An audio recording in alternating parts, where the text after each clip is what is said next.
That's so hard to beat. Thank you all for coming.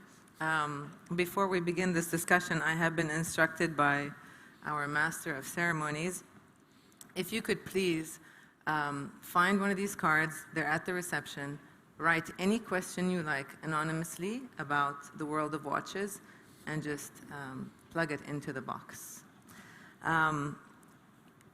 I'm so impressed with the turnout today, and it's kind of intimidating, but not as intimidating as Nélida's folder with a lot of clearly topics that she wants to address.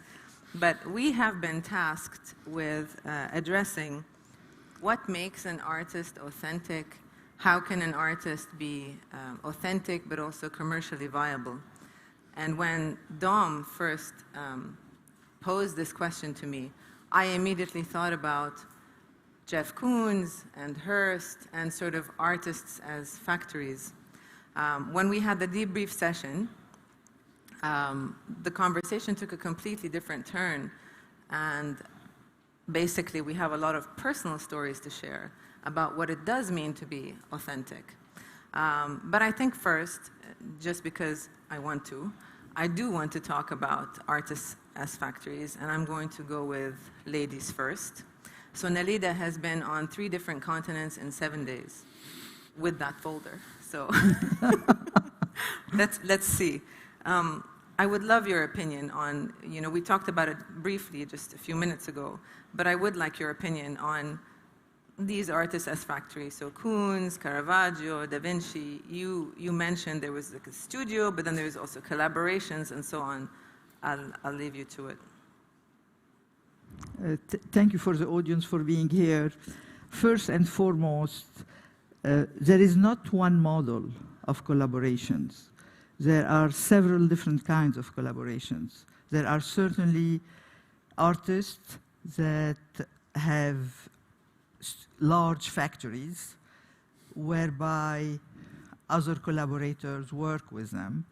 There are collaborations between couples, married or unmarried, man and woman, mostly. And there are collaborations between artists that are from different disciplines, architect and painters, architect and sculptors, fashion designers and painters. And I will just try to zoom in on the 3 different categories that I have identified, but it doesn't mean that there are no other ways also to look at collaboration in art. Just to make a little parenthesis, nowadays life is so fast. We have to have great agility in the way we adapt to marketplace, be it an artist, be it the watch manufacturers, and every one of these industries is more or less integrated and asks for collaborations.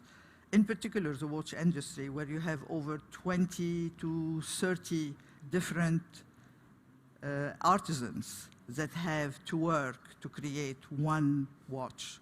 I mean, I'm zooming in because we are in the premises of a watch conference. The groups I have identified, and I'll go through them, that really have worked with great collaborations. The first person that comes to mind, of course, is the factory of Andy Warhol. I will talk about the contemporaries, but that model is not at all new. That model goes back to even Michelangelo, Leonardo. Michelangelo used to leave spaces when he was painting the Sixtine Chapel, where he would lead his assistant on the steps and leave spaces for them to paint. He certainly would oversee every detail, but still he gave them some freedom. More recently, we have Olafur Eliasson, who very clearly acknowledged his collaborators. He even gives them credit on his website, gives them credit in his talks. We have the case of Jeff Koons, Damien Hirst, Takashi Murakami, and an artist that is maybe not very familiar to the audience, who is American, who lives in the US, Los Angeles, Kehinde Wiley. Those are the 5 people that I have identified that recently are working within collaborative mode. But if you talk to architects, if you talk to painters, if you talk to any artist today, he cannot function alone.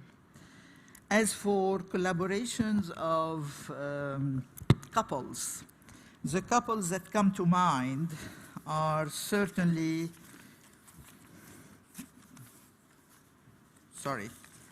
the most, I'm backing up here. The biggest collaboration between artists that come to mind was Andy Warhol and Jean-Michel Basquiat, where they worked together to try to decipher the whole concept of pop art and rethink it differently and away from the Los Angeles scene and the Hollywood scene. We have many other names, but I would rather have you But do you think rebuttal it. these examples that you gave us, would you classify it as authentic? I mean, when you buy a Damien Hirst print, or even his spot paintings, and you know it's his idea, but it's not his actual execution, what's your take on this? What's being authentic is the question, the main question. Is it the idea or is it the execution? Well, concept is always authentic. I really need you to answer this.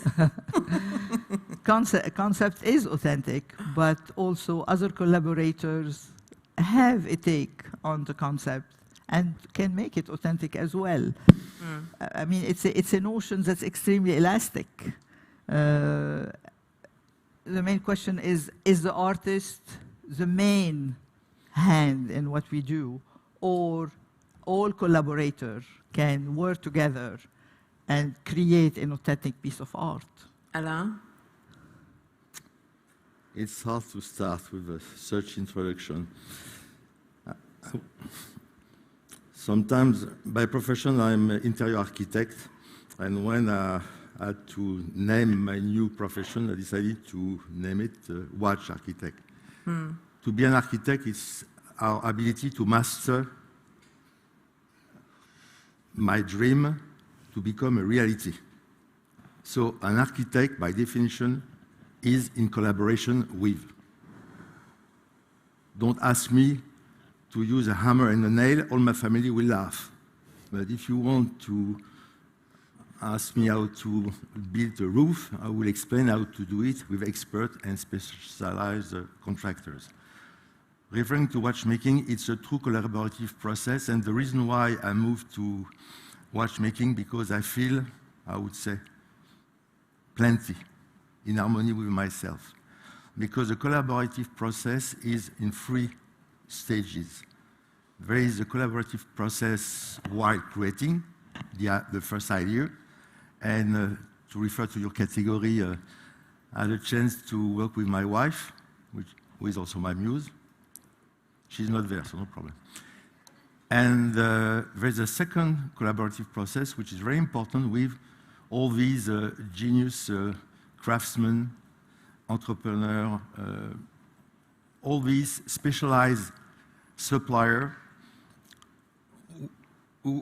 with whom we have to dialogue to make this primary idea and project a reality.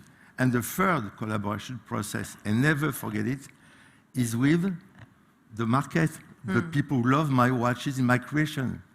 Each time I have a chance to introduce a new project to you, the feedback are enriching me. So what I want to explain, in watchmaking, we have these 3 stages of a collaborating process, and sometimes, I would say, one is missing. But for me, the third one is very important, because if you love my creation, they will exist on your wrist. A watch is, for me, it's a statement I will share with you. It's not a normal manufactured items. This is something which is related to your intimate time. A watch witnesses your time, your life, the passing of your life. This is why we have many stories, maybe we won't have time to share. But for me, my watches are alive when I will see them on the wrist of somebody. And this is a big difference. It's like a car. If you are designing cars or shoes, as a car designer or shoe designer will be happy when the car will be drive with somebody or the shoes will be wear. So bear in mind, as an artist, we are all artists here, we love to share our passion, our primary ideas, and sometimes the wearer will explain to me what I did. This is very, how can I say in English? So rich. Sorry, I was a little long. No, it's fine. You know, the examples that Nélida gave us are all commercially successful. But when I... Yeah. But when I mentioned this to both of you, you told me you couldn't care less if, you know, something was commercially successful or not. The most important thing was to listen to yourself. Yeah. And Max will hopefully share a story with us about how you thought, that's it. I need to listen to what my heart beats for and go after that. And that, being authentic to yourself, makes you successful. So, thank you.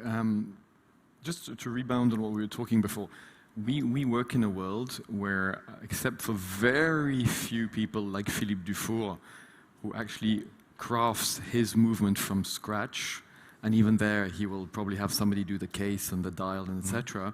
We are in a world of collaboration in watchmaking. It's so complex that very, very few individuals can actually master a piece from A to Z. And what's interesting was I was listening to you, this whole point reminded me of what happened 30 years ago, where we had the whole debate on la manufacture. So in our world, up till 30 years ago, virtually no brand was making everything themselves. It was a given fact that we were collaborating, which is something dating back to the 18th and 17th century. And then some brands started saying, yes, but I do everything myself, hence I am more authentic. It's a whole other debate, but then we saw all sorts of brands, big brands, famous brands, starting to say, oh, shoot, we have to start being more authentic and actually doing it ourselves. Does it mean that it's better? I'm not sure. What do you mean by doing it ourselves? So they would integrate all the, they would start doing the cases, the dials, but also the wheels, the bridges, well, before they were actually going to all the different artisans, collecting it, and they would, we would call an assembleur, and you would actually assemble the movement, because you can't be great at everything. So we had that debate 30 years ago, and most of the big brands have integrated, and therefore seem more authentic. It's a whole other debate. But for me, the authentic word is the why of a company. Why does that company exist? Why does that artisan exist?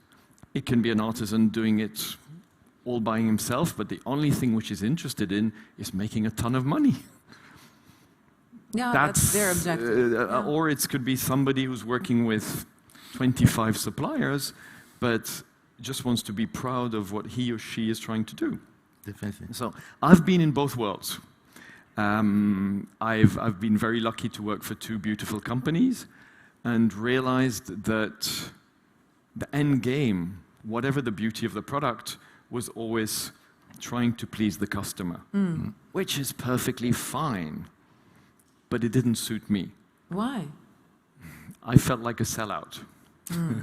As a creator, and I get what Alain says, we're so happy when somebody likes what we do. Yeah.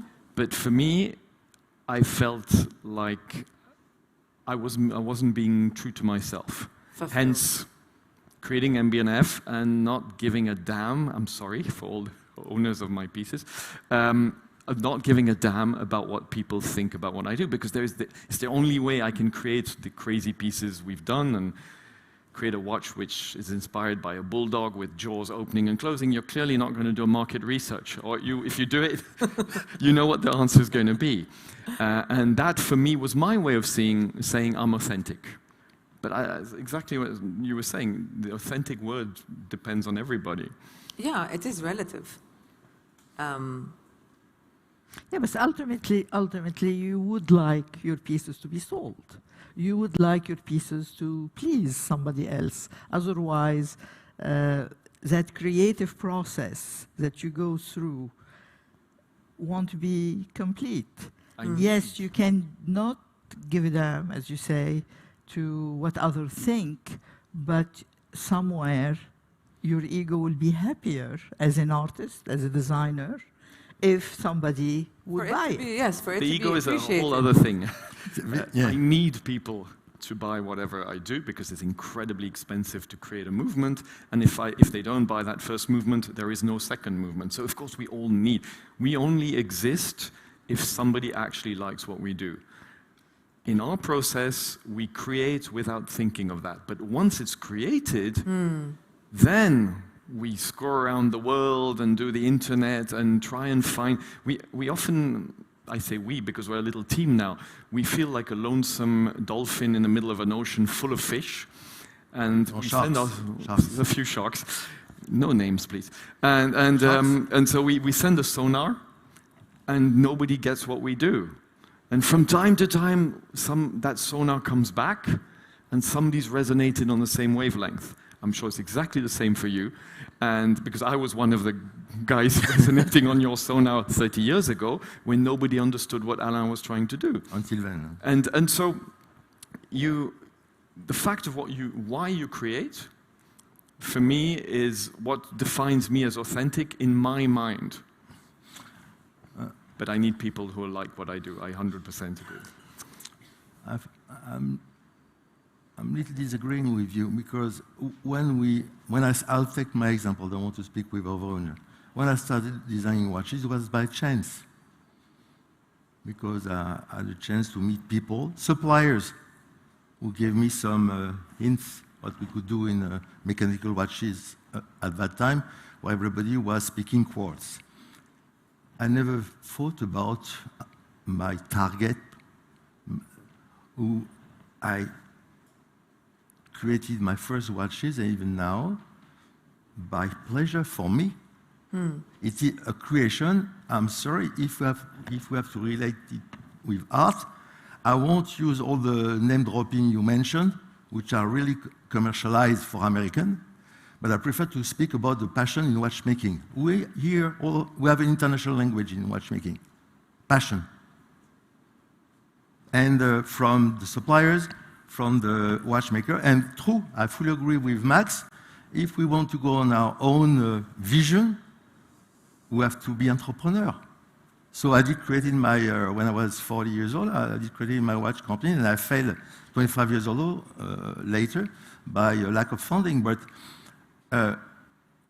mastering our dream to become a reality, you have to be an entrepreneur. It's impossible to do it while working with somebody else. Too many marketers are online. And actually, I tell you, if this is related to true art, if by chance my creation will move somebody, fine. Step by step. And if we together are still on the market, because actually too many brands or artists are looking for the short-term money. Watchmaking is a long term, because also it is a passing of time. Only time will tell you which is a success or not a success. But as far as artists are concerned, we have our own path for creation. By chance, we have now community or followers, and the people love what we are doing. And now, as far as I'm concerned, I'm reaching out the third generation of fans, and I'm blessed with that. To be an artist and to have this community, sort of benevolent community around us, which warm you each time you are introducing a new project, give you some feedback about the watch. It's so rich. I'm sorry to speak about richness. I'm not talking about money. No, yeah. Because all the name you mentioned is related to money success. No. For me, I'm sorry. No, I made a disagree. what I have mentioned was quite specific about collaboration among artists, but I can give you a slew of names of artists that are their own entrepreneur, where today artists have become their own marketeers, their own photographers, their own... No. They have to create a whole statue to be able to sell their own product. What I'm concerned, or not even concerned about, and what I am questioning, in fact, in your argumentation, is the fact that you somehow are knocking off the big brands. You have some kind of questioning about big companies, and you think by going alone as a small entrepreneur and a small artist, you can control better your product. But having spoken to a lot of the large exhibitors yesterday, in particular Chopard, I understand they make a huge effort in sustainability, a huge effort in creation, a huge effort in vertical integration, a huge effort also in having pure gold, and that is found, etc., etc. So I don't see much difference between what you are saying and the example of Chopard, for example, except that you are working on your own and you have more control of what you're doing. But Nélida, people like brands like Chopard, they study market share and they study, popularity. Artists do as well. No more than ever. But artists are doing it. People like Alain are, they're not concerned with market share. They just exist to produce. They exist to create. They are inspired. So one operates like a factory and studies the market, and the other doesn't.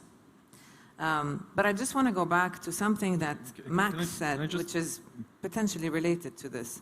You said something that I found interesting, and I hope you can flesh it out. You said, when you come to create, you're not thinking about the consumer. You are thinking first of creating. It's an expression. And then you probably pass it on to your marketing team and say, okay, go ahead. So my first question is that, but also, where do you talk to marketing? Well, for a very long time, the marketing team was me. Now they're there. They're doing a much better job than me. And I don't call this marketing, I say communicating, because it's just, and we're lucky today with the internet, is that, and the whole digital media, is that it's much easier to connect people who think the same way. Before, honestly, I don't think what I'm doing today would have been possible 30 years ago. Absolutely impossible. But I just want to come back to the previous theme. I don't think it's correlated between size. I think you can be completely authentic and be incredibly a big company. Yes. We've got a fantastic example. Maybe people will disagree. I think Rolex is probably the most incredibly authentic company which exists. They never actually look at what actually the clients want. If you look at them, even when the quartz here arrived, they didn't even do a quartz watch. Well, yeah, they did one, which they did a few of, and they continued doing automatic, even though everybody wanted quartz. And if the clients are asking for multiple variations, they don't give them. But the ethics and the integrity of that brand is insane. So it's the biggest brand in our industry. So I agree. It doesn't have to do with size. No, so coming back to why you create is, I find interesting, and I'll just talk about Alain, if I may. Alain has a very, very polarizing style that he created 25 years ago, 30 years ago? Yes. 30 years ago. And very few people understood what he was trying to do, and it was completely different from what the mainstream was doing. And at some point, about 10 years ago, unfortunately, he went bankrupt. Did he change his style to save his company? No. Was it his style the issue? Maybe not, but I know that very few people understood what he was doing. So I don't have a better example of total integrity than an artist in this case who says, I'm not going to do something which is middle of the road because I could sell it, and I will go down. Now what I find extraordinary and way too late is that 10 years later, we're all celebrating Alain, and every time he touches a product from another brand, it sells out in 1 minute and 17 seconds. It's just 10 years too late. But, you know, it's brave, and we talked about this. You know, you were mentioning how you took a risk, but you weren't married and you didn't have kids. You know, that's a big one. I was married and I had kids. But I'm getting there. But how? I mean, how do you pull the trigger? It's, you know, if I want to think about all the things that I want to do, I have 2 kids. I can't, I wouldn't dare with a lot of things. So what made you do it? If you have a vision, let's say I changed of profession when I was 40 years old because I found something very important for my life in watchmaking. I had a chance to create items which will measure, as I already mentioned before, something for me very intimate. And I'm trying with my style and design to give it's a path to spirituality. It's difficult sometimes to explain when you have a marketing audience, but here we are in Dubai and it's a wonderful audience. Yes, spirituality drives me in the art of creation. I'm not created material things. I'm creating something which will measure the passing of your time. And one of the reasons I'm so strict and tough about my style, colors, because this is, maybe I'm trying to appeal to the child who are still in all of us. You already mentioned some of the creation with Max. Yes, we have some child. Each time I'm exhibiting a watch, and I'm looking at a man or woman with a little smile. This is it. I succeeded to create this. What is art? It's the ability to create an emotion. Please understand, there is no good or poor art. This is just the ability of some genius, some artists to create a sort of interface, and this product, this creation will create this emotion, smile, laugh, anger, whatever. And this emotion drives me. So whatever the environment, bad or good may be, yes, to close a company was quite a big disaster as far as finance and also health is concerned. But reliance is there and resilience is there, and there's no reason to stop my vision, my path to this spiritual, this creation with spirituality added value, spiritual added value. It's very difficult for me to explain in English, but I truly believe, let's express very bluntly, God created the world and the time, and we, humankind, we have the ability to create the tool which will measure this passing of time. So yes, a watch is something related to eternal time, to life, to death, and so be it. So this is why I will never change this spiritual path. So in other words, you are meeting the images that Salvador Dali did with the persistence of time, yes, with Entre Cortège, image of that was in fact acquired by the Getty Institute later on, of the clock, Chris Markle, and many other artists, even from the Renaissance, that have taken the imagery of the clock and integrating them in their artwork. I fully agree, and I would like to thank you to mention Dali, because he was among the very few on modern time not to be shy to express his relation to transcendence and to his faith, and to be related to the Renaissance painters and sculptors. Yes, definitely, yes. Well, in other words, you are rethinking the idea that time and our obsession with time is a bit an obsession with our mortality. Yes. So this is why, actually, when you are designing a watch, in fact, just to give you some hints, I'm trying to make a little movie on my head. This watch will be a sort of witness of some romance, I'm French, romance or nice story to tell. I would love that all my watches would send me a sort of SMS message just to give me some information, some feedback, what's going on the family and friends. That's spying. I would love to do so. But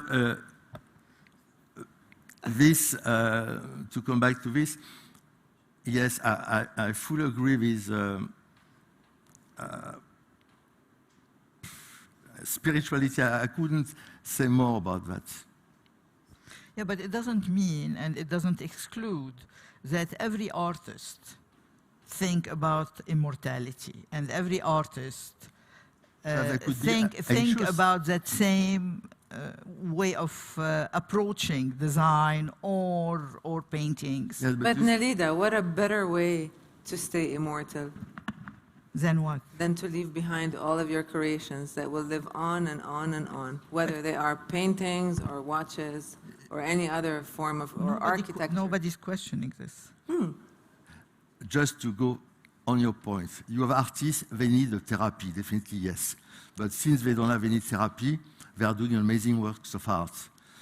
My mission, if I may say this word, is to create joyful piece of art which measure the passing of your time. It should be joyful, full of... we are living on a very difficult world, not mention things. Let's create a sort of peaceful things on your wrists, not related to obsolescence or techniques or quartz or whatever, batteries. No, things which will last. A little Camille you will give to your son or daughter, whatever. It's a family passing of time also. So as far as watchmaking is concerned, as far as my path in watchmaking is concerned, I do love creating joyful things. You have so many distressed pieces of art around us. Just to give you, I don't need to be... when I'm going to some modern art galleries, I prefer to exit and not to shoot myself. So I don't understand. Joy is a leading path for me. A sense of happiness. Yes. Every artist looks for that, or try to convey this. And I guess even corporations want to give happiness to their customers. So For me, I'm sorry, for me first. yes, I guess that's the difference. He's concerned first and foremost about his enjoyment and expression, and then sharing that. Anyway, then, okay, it's hard to find the right words for this question, but so what is a successful watchmaker, Max?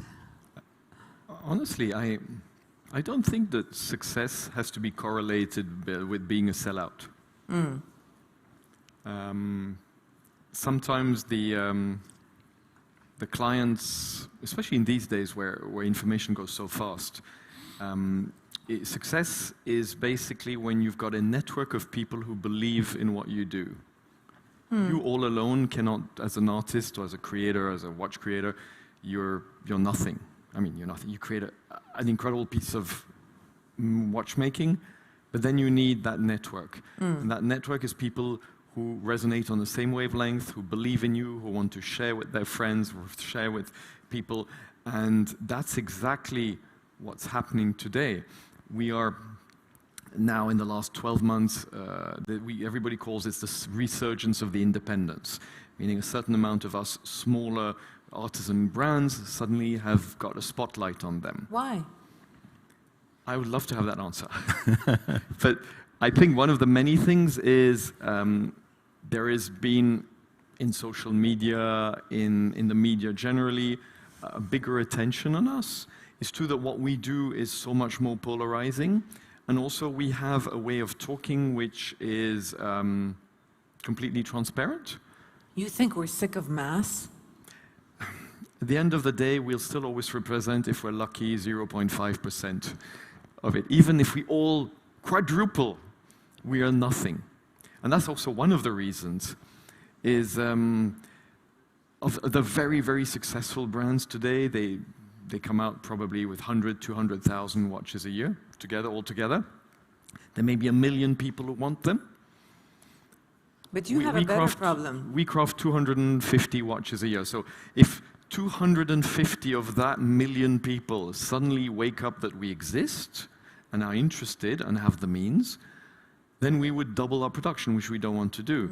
So our size is very small, our footprint is very large, because what we do is very polarizing, and we've got a message which is, I think, which resonates much more today, after the COVID era, where the whole point of status is, in some cases, wearing off, and in others, actually way more important. But for those that's wearing off, they're looking for something which is more real. Does it mean that if we have 2 times more people, or 3 or 4 times more want our pieces, are we selling out? No, we're still creating the same product with the same way and why. So I think it seems to me wrong to say that if a company is successful and maybe sells 100,000 watches, it's a sellout. While somebody who's only crafting 3 watches a year, he is authentic. Maybe he's not at all authentic.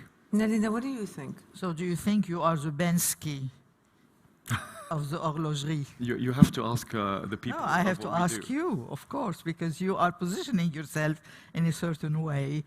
And yes, indeed, the pandemic is making us rethink our way of living, our way of interacting, interrelating, and yes, looking for more authenticity and simpler things. But there are artists, because it's a panel also including artists, that you can maybe refer to. Do you consider yourself the Bensky of the horlogerie? I would be incredibly honored. But he totally resonates with what we try and do. Alain's itching to say something. I'm trying to be diplomatic. I'm trying to refer also to the definition of success. I would say we have 2 stages as far as success is concerned. And this is why I want to be first to relate it to the art of creation. When you are creating a new watch based on an idea, sometimes it's quite blurred. And I'll give you a parallelism with if you have a chance to assist first rehearsal of a symphonic orchestra. You have flows everywhere. But after some weeks, the first concert, you have harmony. So please quote this word. Creation in watchmaking is an elusive quest to harmony. So the first success in the art of creation, because we are not working alone, like some artists, painters, sculptors. We are with a team in-house and out of our company, and we are trying to be a conductor of our dream. Yes, we are acting as an architect or orchestra conductor, and when you succeeded to reach this point of harmony in your first prototype you have on your wrist, for me, I tell you, the first stage of success, it is when I have my first working prototype on my wrist, and after 2 months, I'm happy. This is my first personal feeling. Then there's another way. What to do with this happiness? I have to share with you. And this is where the community who is around us, I'll do my best to share my, here, this my novelty. What do you think? And I share my passion, which is now translated no more as a dream, but a final product. And every time some of you will put my new baby on their wrists, and I would see this smile. Today you said baby. Over the phone you said beast. Oh, my little beast, agreed. But this search for harmony, I think, to go back to what Max mentioned very well before, to be an entrepreneur is our ability to master this search for harmony, both on a creative process and on, I would say, selling, marketing, whatever. Let's say, which is important is now we are living a blessed period where we don't have any more filters. We could address directly to you. And this is, as far as creation in watchmaking, it's a paradise. Now we could interact even with new product and very simple. And this is something which is going back to the Renaissance period. Thank you, Nélida, to mention this period, where both public creator were intertwined together. To dialogue was a key word. And now in watchmaking, the search for harmony, dialogue with all community, from the suppliers to the end user, this is a fully transparent period, and I do love that. If you want to hide behind a marketing image, now you are well educated, you know the truth, and you will be able to identify very well, thanks to the new generation, if you read or you hear a listening language of truth or not. Can I just rebound on that? It's interesting, the fact that the client is a patron. Yeah. And I think us, in very small artisans, every one of our clients is a patron, enabling us to get to the next step. Then it depends if you, typically I've got this very weird decision I've taken 16 years ago when I created the brand. I never do bespoke, never. And it drives our clients crazy. Because like, I've bought 5 of your pens, 10 of your pieces, now when are you going to do something for me? I'm like, no, but that's my way of seeing being authentic. It doesn't mean it is. It's just that I refuse to do something for any client because I think I'm selling out. I think every creator has got a different way of seeing it. All my colleagues, independent artisans, they do bespoke, and I love them and I respect them. I decided not to do that. Well, I have 2 last questions. First of all, Nélida, because I'm dying to know if you have anything in that folder that you want to share with us. I've already shared plenty of things. Okay. Oh, yes. Is there any more? I mean, Well, I would like to quote Alexander Calder, that is even part of this show, saying, to an engineer, good enough means perfect. With an artist, there is no such thing as perfect. It's a good thought to mull over, because he's just, and I'm not quite sure I agree with that thought today, because engineers are very creative people, so are artists. And that whole concept of hybridity and compartmentalization is no longer very much valid today. And I think part of this conversation is trying to raise those issues and those questions. But I'll let you continue, and I have a thought about happiness on which I will close this panel, if permitted. Inside, Nélida had shared this quote with Alain and I, and we both, we both said, but we're not engineers, we engineer. So we verb, we are not noun. But anyway, I wanted to close off with a question, because we raised it in our discussion. You get a lot of people calling you, telling you, I want to open up, my own brand, I want to do this, I want to do that. And it's important to think about that generation, to think about the future. And there have to be so many things you would want to impart. What would they be? So it's true that a certain amount of people come to see me and say, I want to create my brand, be it in watchmaking or anything else.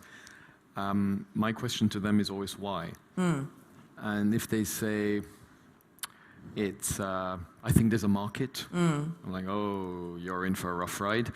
Yeah. Wrong answer. Ding. Is it because I hate my job? Wrong answer. It's like, well, Ding. keep your job.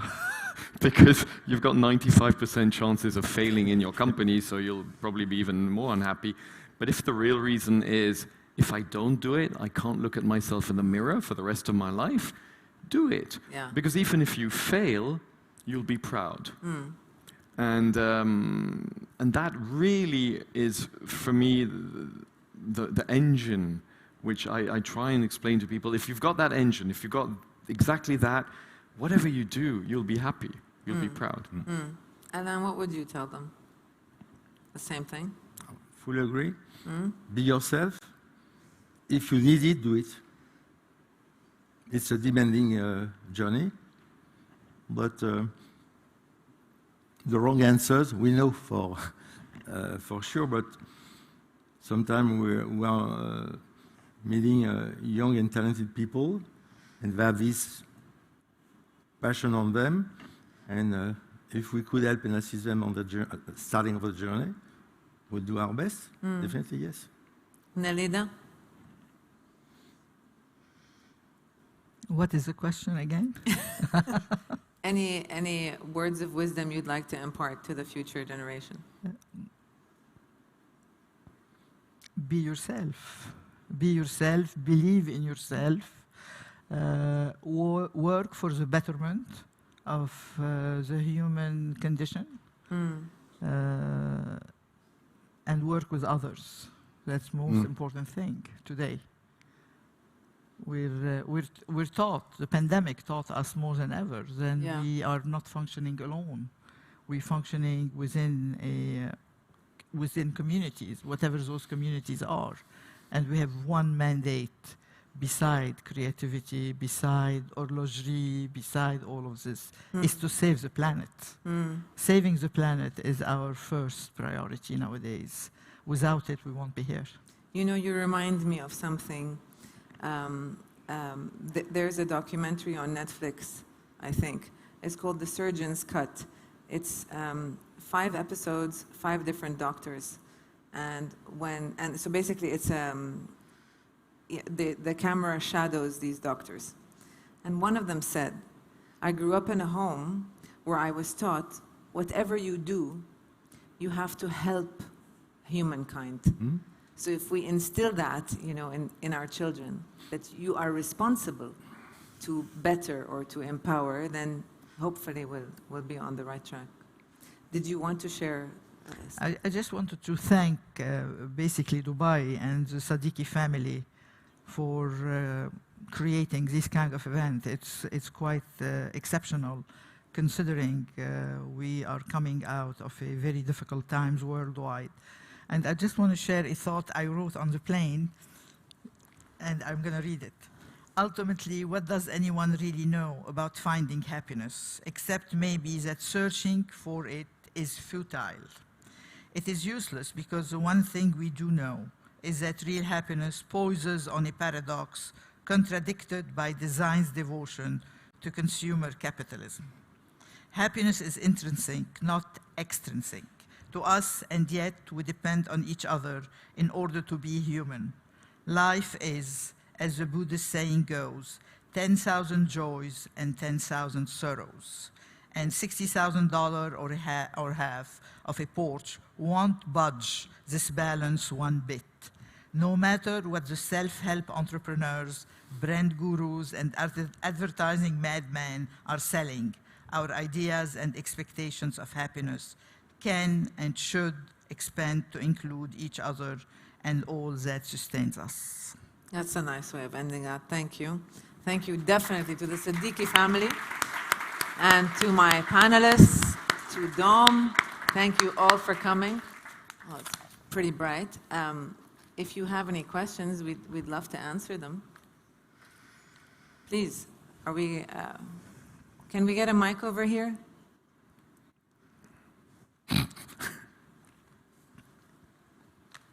I'm sorry, but the next one, put that over here. Thank you. We started talking today about partnerships, and it just so happens that two of the panelists actually have had a business partnership. Would they like to tell us about how that happened and how it went? Can I take that one? Oh, definitely, yes. 2009. 2009, exactly. I'm at Tempus, which was the ancestor of Dubai Watch Week in Singapore. And Alain is invited amongst all the other brands, and I am a fanboy total of what he's done. So it's the first time I'm meeting him, and we're having dinner together, and during the dinner I say, well, would you accept to redesign one of my pieces? So he looked at me a bit weirdly, and he said, okay. And so he chose, I only had HM1, HM2. And for the story, because I don't think many people know that story, I was, of course, expecting something incredibly colorful. That's what I love in Alain. And so he sent me a design, 2D design of my HM2, who I had taken out every single, how would I say, characteristic of the case, and just, it was all black. And he called it the black box. Easy. And I was like, oh my God, this is absolutely not what I want. And I didn't answer him. 1 day, 2 days, 3 days. I have no idea how I'm going to tell him this is absolutely not what I'm expecting or wanting. And on the third day, he sends me another email saying, did you get my first email? So now I have to answer. And I'm like, oh God, he's my hero. How can I tell him that I don't like it? And then I actually said, you know what? If you're going to accept that somebody is going to change one of your pieces, you have to accept that they do what you didn't expect. And I told him, great, let's do this. And we did 8 pieces. And there's a follow-up story to that. We did 8 pieces. We went to Basel Fair. And I had 15 retailers in those days. And there was a limited edition of 8 pieces. I thought, it's a no-brainer, we're going to sell all 8. We sold 4 out of the 8, and 2 out of the 4 canceled their order before the launch. So now we're going to launch the piece with 2 pieces on order. The only retailer that actually kept the order was Singapore. Yeah. So we jumped on a plane, had a dinner there. In those days, a launch was just me sending emails, dear James, dear John, dear Patrick, this is my new piece. So before the dinner, I quickly sent all my emails. And at the end of the dinner, all 8 pieces were sold, not only by Singaporean people, but people were calling us, sending me SMSs, we didn't have WhatsApps, saying, is that watch still available? And that's a perfect example of us doing something, me already doing something which I didn't expect at all, doing something where no retailer believed in it, except one, and it sold out and it's become a cult piece. I think it's a great question because it's a perfect example, I find, of what we're talking today. Collaboration at that time, well, it was the very first, of course, on music with singers, and there is a strong tradition of collaboration in other fields. But as far as watchmaking is concerned, was, I think, one of the very first. Because in watchmaking, we have all, you know, the movie The Brain, we have a quite big ego. Otherwise, we won't do that. And to make a collaboration is to make like, to play a piano with 4 hands. And we need a lot of empathy. And it's easier to say, it's not too easy to do. And I love doing collaboration because this is a way to meet people and to make a little journey together. for one project. And also, the response of the audience, of our followers, this is so good. They love to see our ability to work together, to have two creative minds. It's like the fairy tale around the newborn baby. Yes, we are trying to give the most what we have inside us to this product. And it worked. This is why in 2016 we started again. Yeah, so there's a follow-up story to that one. So in Shanghai, we ended up at, I don't know which event, just in 2011. Yeah. And we have lunch together, and I just come out with Legacy 1. And Alain says, oh, it's a great product, but I wouldn't have done the dials like this, I would have done them like that.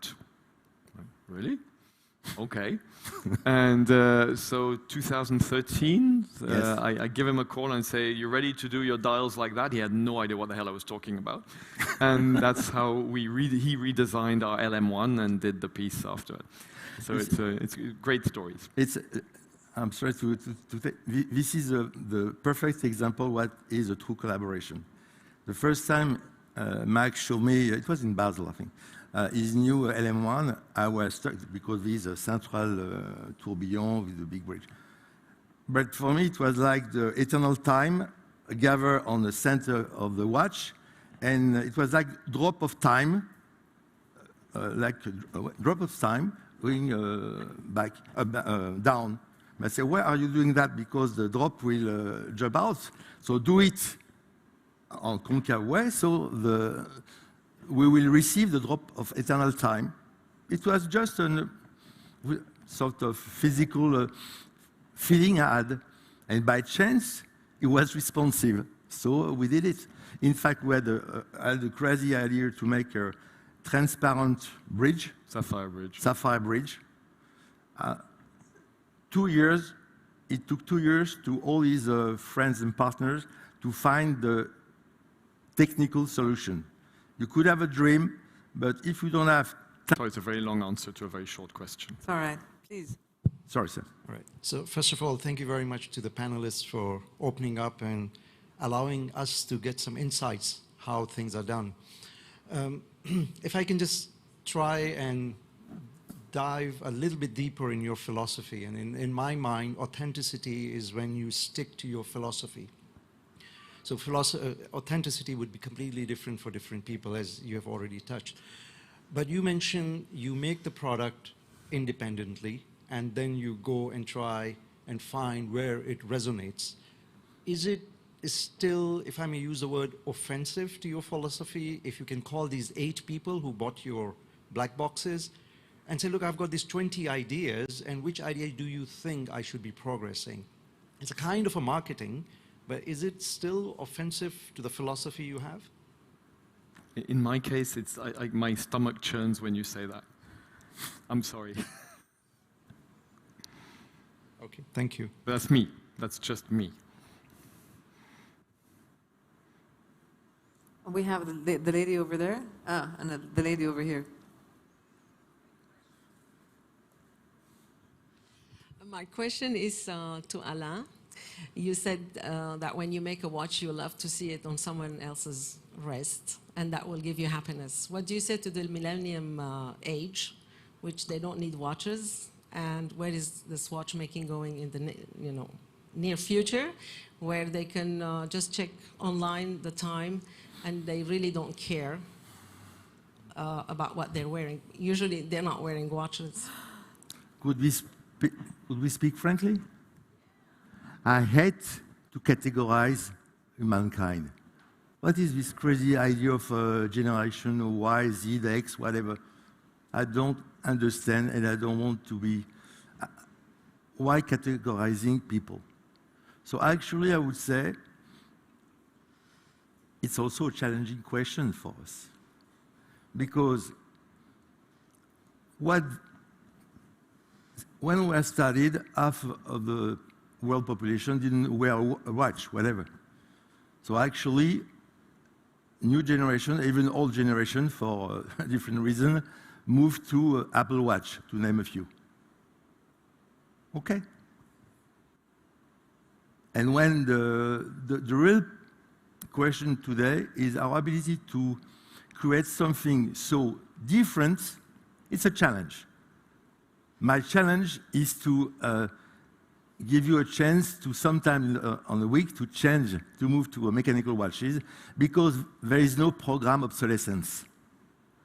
A watch with a battery, whatever, won't last.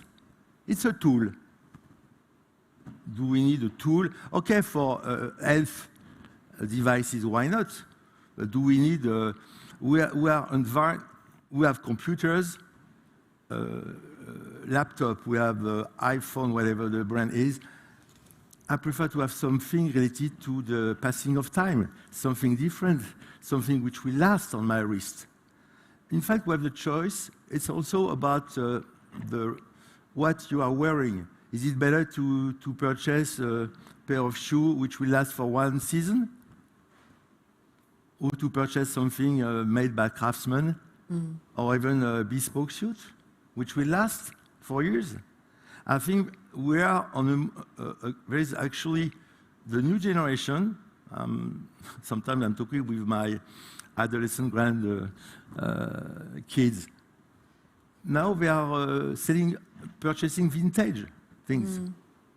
Why purchasing the latest version of iPhone? Who cares? This product won't last. Mechanical watches will last. So actually, look about the worldwide success of certified pre-owned watches, CPOs. People do love purchasing heritage, tradition, things which speak to them. So I would say, yes, I'm trying on a very contemporary style and design to challenge what you are wearing on your wrist or not yet. I'll succeed, definitely, yes. We only have one more question. The lady. Thank you. My question is actually related to how do you ensure that naturally when we are influenced by trends, for example, now we all wear sneakers, while before it would not be like that. In a conference, you still stay authentic to yourself. How do you measure that those influences? Because, for example, yesterday we were talking to one of your team, one person from your team, Max, who was saying that he's really happy and his mind is like crazy for him, that with the reinvention of the perpetual, because before it was impossible for people, or very difficult for people to set the watch. And now with this new mechanism, the life of people is easier, so they are happy. Somehow I relate that to user research, to understand that people need something that is not available. Where do you see the balance between those influences and still be authentic to your dreams, let's say? I think it's Coco Chanel who's credited with a phrase which I love is, he who insists on his creativity has no memory. Exactly. Whatever we create, we've been inspired by thousands of things. Yes. And it's those who say, I'm a genius, just forget that they've been inspired. And especially when you start creating for yourself, as I've been doing for the last 16 years, when I look at my HM1, I look at it with great fondness, and at the same time, I'm like, oh my God, what was wrong with you? Because I would never create that piece today. But when I created it, it was the greatest piece ever of my life. So you get influenced, and you change, and you grow up. And as a creator, what's incredible is that uncertainty is your friend. Cool. You have no idea what you're going to have as an idea tomorrow. And that's incredibly exhilarating. But you're influenced, for sure you're influenced. Thank you all. Thank you so much. And thank you again. Thank you.